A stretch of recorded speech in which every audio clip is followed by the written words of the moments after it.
Hey yo, what's good, new gang? Today I'm gonna react to Timeless Tim getting suspended from school. He's back with another one, man. If y'all new to the channel, subscribe. Help your boy reach 20K subscribers. Smash the like button. Comment down below. Try want to see next. Let's get it. On. No excuses. Now listen to me closely. I'm everywhere, at all times. So just remember, I've got my eyes on you. Yeah, right. Good luck catching me. Now here we are, Mr. Johnson and I set on a mission to collide. They about to throw hands? Uh-oh.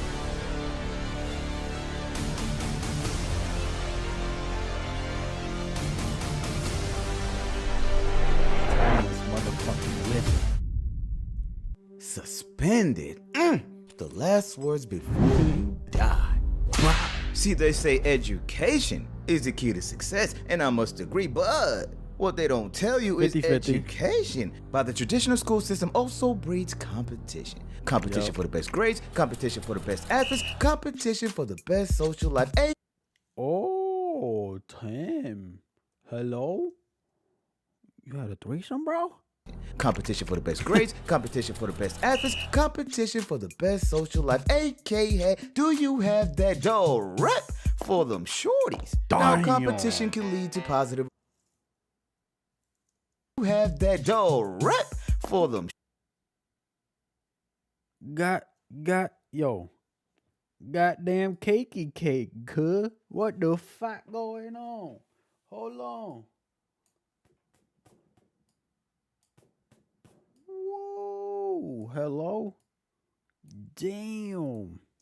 Shorties. Now, competition can lead to positive results. However, there's also negative effects to it. Some kids get bullied for being socially awkward, others lose self-confidence due to their lack of athleticism, and some even feel they don't fit in due to their inability to dress or purchase the items needed to be cool. So as you can see, the school education sets in motion the urge to compete, which eventually manifests to a world of eat or be eat. See, the school system works in the following manner. First, you start your education in pre-K, all innocent and full of enthusiasm. Then, at the age of 5, you graduate to the big leagues, kindergarten. But still, virtuous, right? But then, here comes middle school, aka the teenage years. See, by now, you no longer that sweet, innocent little boy or girl. Oh, no, my guy.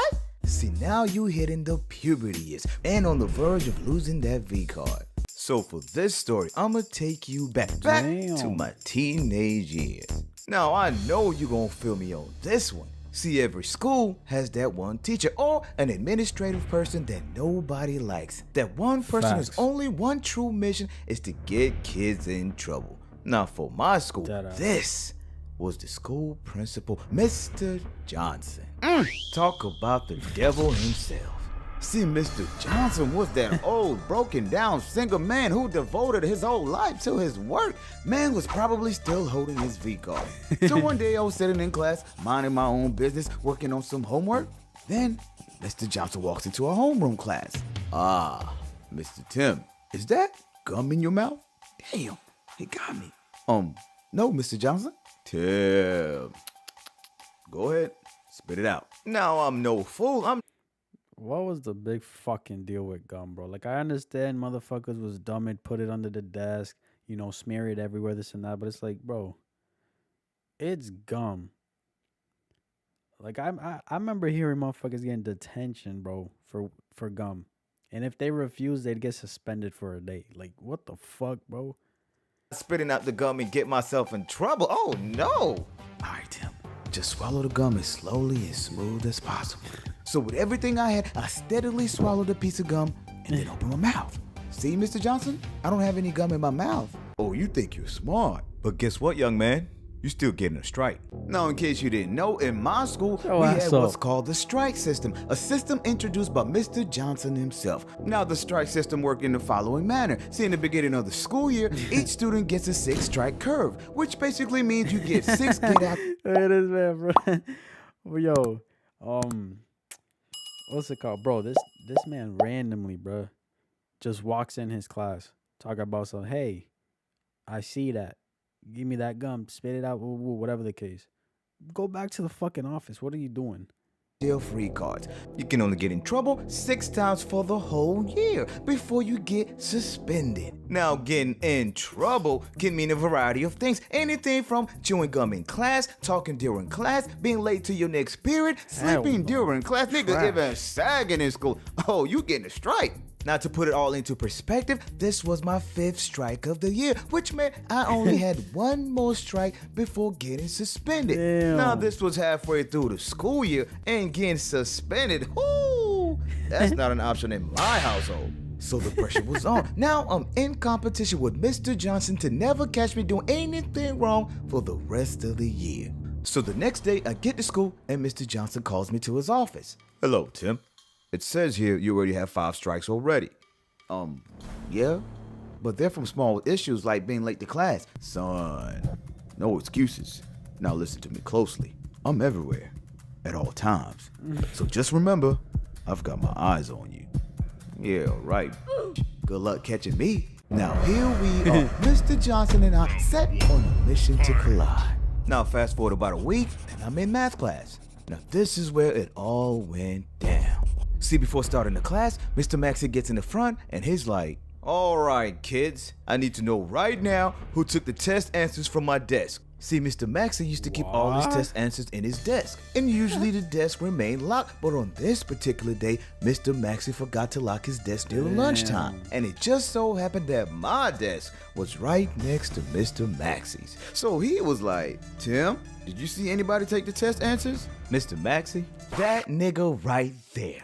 Nah, I'm just kidding. Now, come on, guys, I ain't no snitch. So I was like, no, Mr. Maxey. Now, with no one talking, Mr. Maxey decides to call the school principal. So Mr. Johnson comes to the class, and from the look on his face, I knew. Mr. Tim, we meet again. Now here comes the problem. See, nobody had yet snitched, but this is where Mr. Johnson played his card. See, to get everyone to talk, Mr. Johnson came up with a great idea. Since no one wanted to snitch, how about each person will receive a strike? Now you gotta remember, I'm already sitting on my 5th strike, so one more, oh no! I can't let that happen. I'm gonna get suspended. So I'm gonna ask you one. Bro, how do you keep track of that shit? An entire school talking about some 6 strikes in a year, and you get a suspension or in trouble detention. Bro, how do they keep track of that shit, first of all? Because that's the dumbest shit they could have done. And I'm assuming you were in a regular size, you know what I'm saying, a regular middle school. Bro, there's like 300, 400 plus kids in that shit. Why are you guys keeping track of fucking strikes for? You know what I'm saying? What would you do? Would you snitch and risk being called a snitch of the class, or keep your mouth shut, get the strike, get suspended, and get that ass beat? Listen, I'm staying shut. If I know I didn't steal that shit, there's no reason for me to get a goddamn strike. You know what I'm saying? Yo, this school be on some whole ass shit. Now I did know who took the answers. Good old Jake Hall sitting in the front of the class. So in order to catch the perpetrator, Mr. Johnson starts the interrogation process. Hell no. Get things done better. With unmatched protection and in-cab heating and cooling, you could shrink your to-do process, calling each student one by one into his office to see who's gonna crack. So it was finally my turn. So I get into his office, and he's like, okay, Tim, I need you to tell me who did it. All right, Tim, you want to be a snitch, or do you want to get that ass whooping? So I looked deep into Mr. Johnson's eyes and said, I'm sorry, Mr. Johnson, I didn't see a thing. Oh, is that right? Look, I know you did it, so you might as well just come clean. See, Mr. Johnson was trying to get me to crack, but he said, I know you did it. How do you know that? Bro, teachers like that be on some bullshit, bro. Nah. Not today, my guy. See, there's nothing worse than being called a snitch of the class. So I kept my mouth shut and took this L like a G. Damn. Now, since no one else in the class knew who did it other than me and my man's Jake, and I wasn't snitching, Mr. Johnson decided to give everyone a strike and decided to postpone the next test. Bro. Now, you gotta remember, strike number 6, right? Meaning your boy's getting suspended for 3 whole days. Now here 3 days for 6 small ass bullshit. Yo, no fucking way. comes the real problem. See, I needed to find a way to keep the suspension hidden from my parents. And just like usual, I knew the school would do two things. First, they'll call the house and leave a message. Then, they'll send a mail to the crib.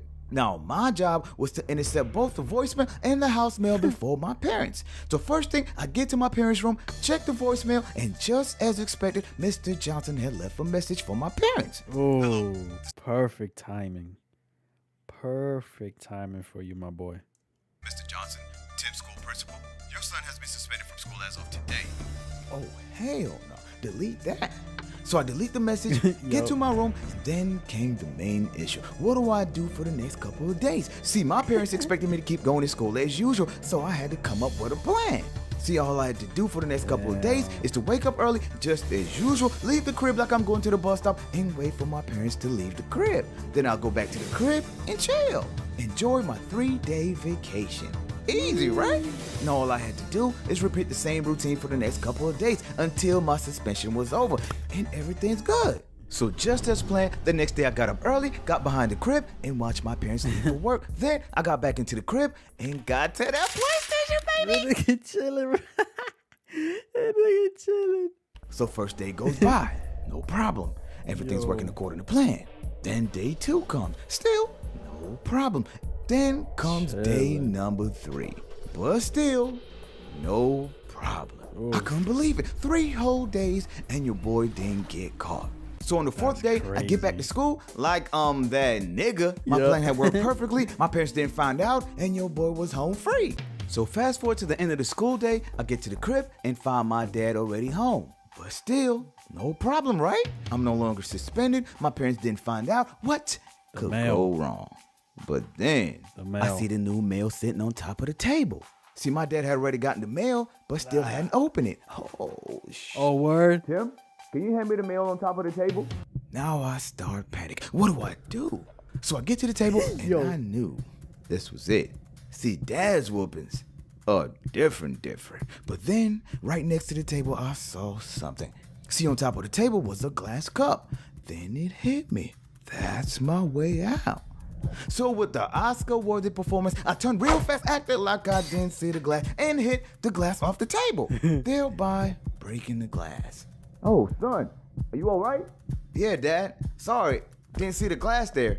You need any help? No, Dad. I got it. So I slowly and discreetly get low, and right before picking up the glasses, I take the envelope from the school and stash it in my back pocket. Then I finished cleaning up, got to my room, and tore that piece of mail and took that dub like a G. So, moral of the story. The trick to thinking is not to think outside the box. It's to realize there's no box to begin with. Hey. Okay, bro, that I thought, right? What he was going to say was he took the letter, went back to school, and they needed the letter signed from a parent. Basically, letting them know that, yeah, you got suspended. Once you receive this letter, sign it, bring it back, boom. But that wasn't the case. And that's hella different because where I went to school, we needed shit signed, even if it was a detention. You got detention the next day, bring this home, have your parents sign it, bring it back, type of shit. You know what I'm saying? This man lucked out, bro. That's crazy. Thumbnail looks straight out of a comic book. Can't wait to see it. And also, I love your animations. Hey, this just reminds adults and children the hardest beating they've ever gotten. The beginning that looks better than the movie. Background changing colors, his voice, great stories, cool graphics. What can go wrong? Go for it, Tim. Damn, Tim. There's a W, bro. He deadass caught a W. No cap. But that's my reaction. If y'all enjoyed, give this video a like, subscribe if you haven't. And I'm out.